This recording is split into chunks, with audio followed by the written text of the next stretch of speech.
Mhm.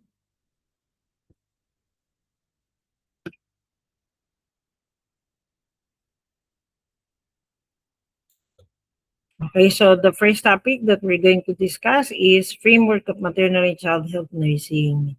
So hindi ko na i-discuss ang introduction, ano? Anong scope ng maternal and child health nursing practice, no? Ito syempre, healthcare during pre-conception, ha?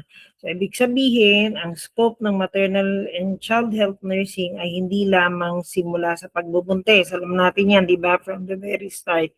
Kailangan taken care of yung nanay bago pa lang magbuntis para prepared yung kanyang womb, di ba? For the upcoming baby. Siyempre, yung 3 trimesters during pregnancy. Mr. Win, maki-mute. Mr. Win. Okay? And then syempre, care during puerperium, no? Alam naman natin kung alin yung kung kailan yung puerperium stage, 'di ba? After the delivery of the baby. Care of children during the perinatal period. 6 weeks before conception. So kaya nga 'di ba? Kaya nga pre-conception and 6 weeks after birth, no? Care of children from birth through adolescence. Iyan ang scope natin. In care in different hospitals and home care settings, no? Sa mga birthing clinics, yon yung mga BEMONC natin. Okay, sa hospital, SEMONC, NICU, PICU.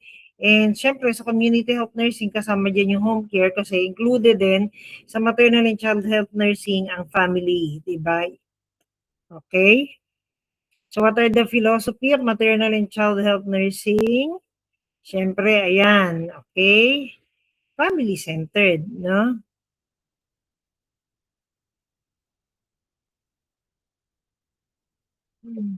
Included ang family na hindi kagaya nung araw, sabi ko nga sa inyo, di ba, na ang focus lang ay mother and child. And syempre, community-centered din, di ba? Kasi bakit? Pwedeng yung family ay maka-affect sa community or vice versa, di ba? The other way around, the community health can also affect the family.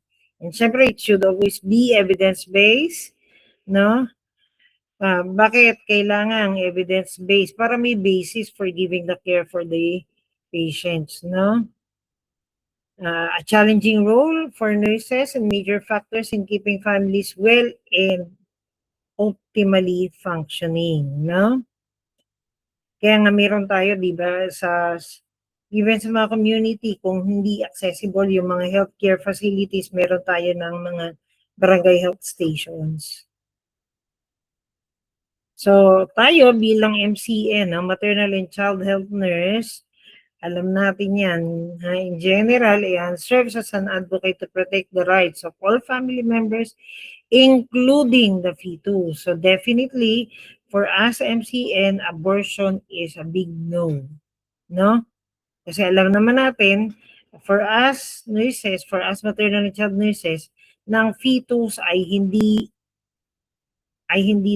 parte ng katawan na dapat ilabas, 'di ba?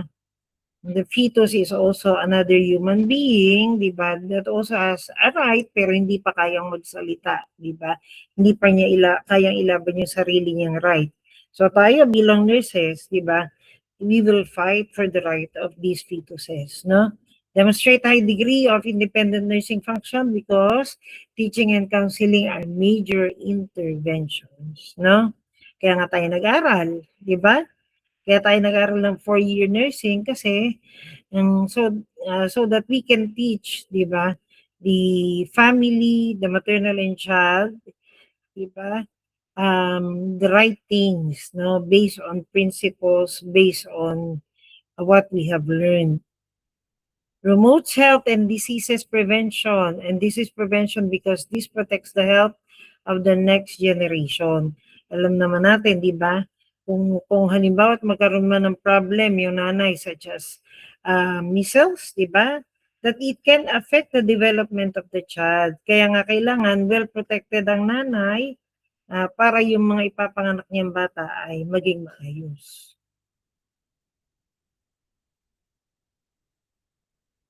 Serves as an important resource for family during childbearing and child-rearing, for this can be extremely stressful time in the life cycle. Siyempre, alam naman natin yan, especially for primiparas, no? Hindi nila alam what's happening to them. So tayo mismo ang bibigay sa kanila ng information. Respect the personal, cultural, and spiritual attitudes and beliefs that influence the meaning and impact of childbearing and child-rearing. No? Okay? So this pertains to transcultural nursing. No? Kung tayo man nasa community, hindi natin pwedeng ipilit yung napag-aralan natin sa eskwelahan. No? If they say no, sabi nga natin, and even in the hospital, okay, we should respect. No? Because the patient has the right to refuse. Alam natin yan. So, pero sabi nga natin, if the patient refuses a certain intervention that is very crucial for their health, no? Despite our encouragement, syempre, we need to ask them to write a waiver, di ba?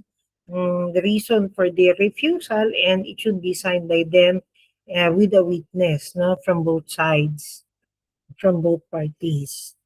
Okay, kasi para may protection din tayo, hindi lalabas na negligence na hindi natin nagawa kasi nga nag-refuse sila, and we have a proof, di ba? We have a document to prove it. So encourages the developmental stimulation of children during both health and illness to reach their maximum capacity during adulthood. Actually, sa alam ko tinuro sa inyo sa health assessment, di ba, yung MMDST, no? Pero sa maximum development ng child. So, note natin ha, maternal and child in all settings, a type of care keeping the family at the center of care or considering the family as the primary unit of care. It's an essential goal because the level of family's functioning, syempre, affects the health status of its member.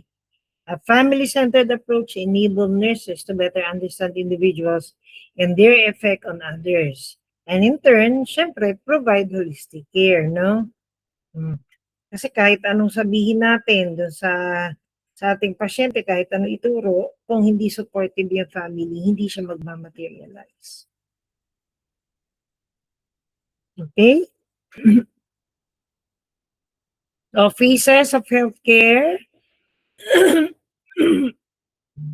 Okay? Alam ko, this was already taken care of. Kaya lang ito, more focus tayo on MCN, ano? This was already discussed sa community health nurses. Nursing, no, yung cases of healthcare. Pero sa atin, ang focus natin MCN. Yan. Health promotion, educating client to be aware of good health through teaching and role modeling. Such as, example natin dito, family planning. No?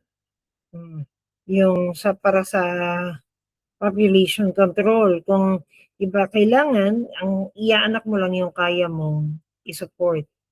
Teach the importance of safe sex, di ba? To prevent STI. The importance of immunization to prevent the development of diseases. Health maintenance, no?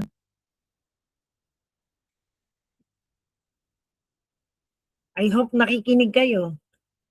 Kasi ako nag-consolidate na exam, tapos na exam natin kahapon pa, napaprint na. I hope nakikinig kayo sa discussion kasi talagang kasama sa exam. So, health maintenance, intervening to maintain health when the risk of illness is present. Meron na, di ba? Meron ng risk of illness. Okay? Siyempre, encourage prenatal care. Hindi kung kailan may problema, dun lang makikita sa time na mga anak na siya. The importance of safeguarding homes by childproofing it against poisoning, di ba, sa mga bata. Alam naman natin yan. Sa stage nga natin diniscuss yung poisoning.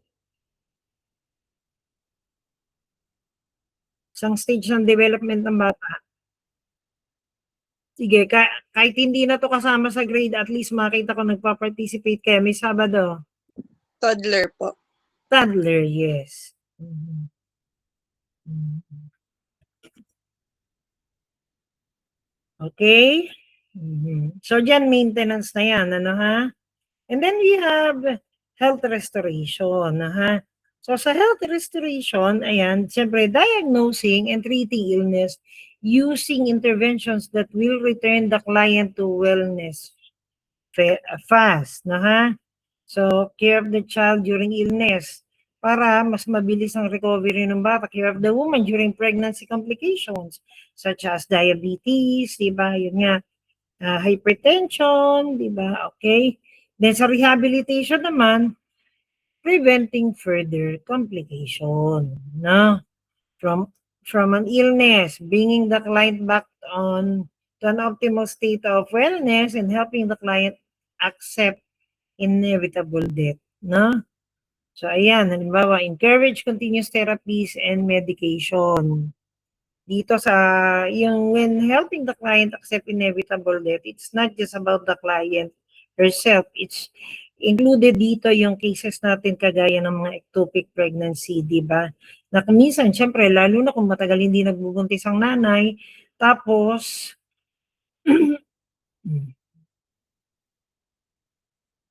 matagal hindi nagbubuntis ang nanay, tapos yung pregnancy niya na nabuo ay ectopic, di ba? It's very, very hard for the mother to accept, di ba, the inevitable death of the fetus inside. Kasi, di ba, the doctor needs to perform therapeutic abortion, di ba, in order to remove the baby kasi to prevent the rupture of the fallopian tube or other parts of the body, di ba, na hindi kasing stretchable ng uterus. Diba? Hindi pwedeng palakihin yung bata eh. Kaya, so to save the life of the mother, the doctor needs to perform therapeutic abortion. So, measuring maternal and child health, ito yung mga statistical terms natin. Ayan ha.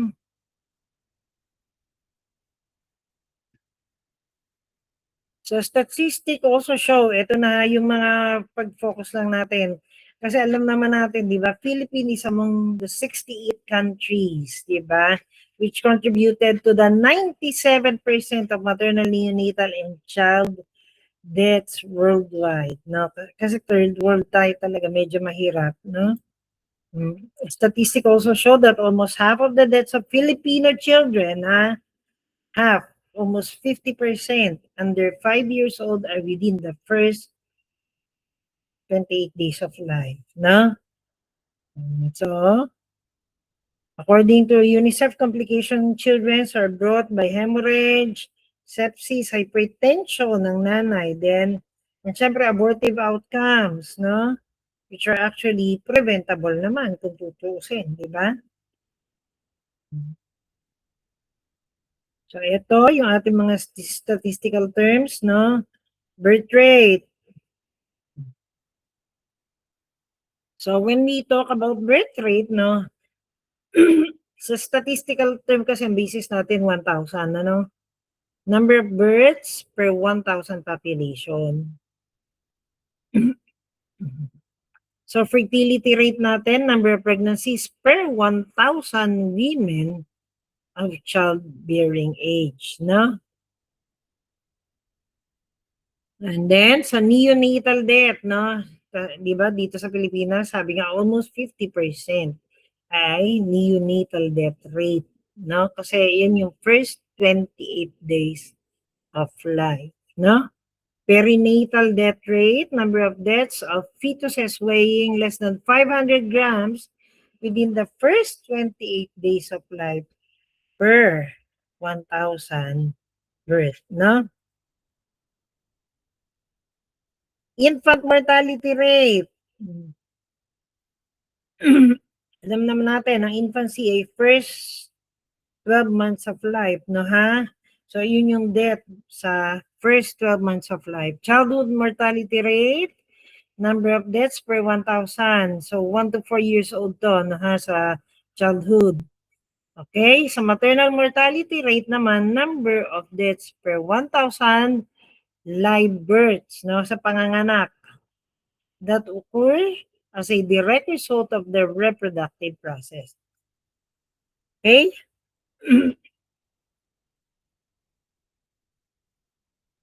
So, ano mga trends in healthcare environment? Ayan, syempre, yung cost containment, no? Reducing the cost of health by closely monitoring the cost of personnel, use and brands of supplies, length of hospital stay. Kung kaya na maituloy na sa bahay, pwede na, di ba? Huwag pahabain ang stay sa ospital. This actually happens, no? This mostly happens sa mga private hospitals kasi syempre, mas mahaba ang stay ng pasyente sa hospital. Parang taxi yan, di ba? Every day, dumadagdag yung metro, no? So, yung mga supplies, kaya nga bawal na. sa mga government institution, kaya may bidding process hindi pwede ang branding, no? Kaya nga, buti nga may mga generic act na rin tayo, di ba? Kasi noong araw, sabi ko nga sa inyo noon, di ba, na ang doktor, di ba, kasi maraming benefits from pharmaceutical companies. Siyempre, kung saan sila mas maraming benefits, yung mga brand ng pharmaceutical company na yon ang kanilang nire-reseta. Kahit ang mahal-mahal. Siyempre, yung mga benefits nila, pinapatong yun sa mga presyo ng gamot, sa mga presyo ng mga treatment, di ba? Kaya nagkaroon tayo ng generic act para yung mga pasyente has the freedom, di ba, to buy the same medication at a lower price. The same services at a lower price.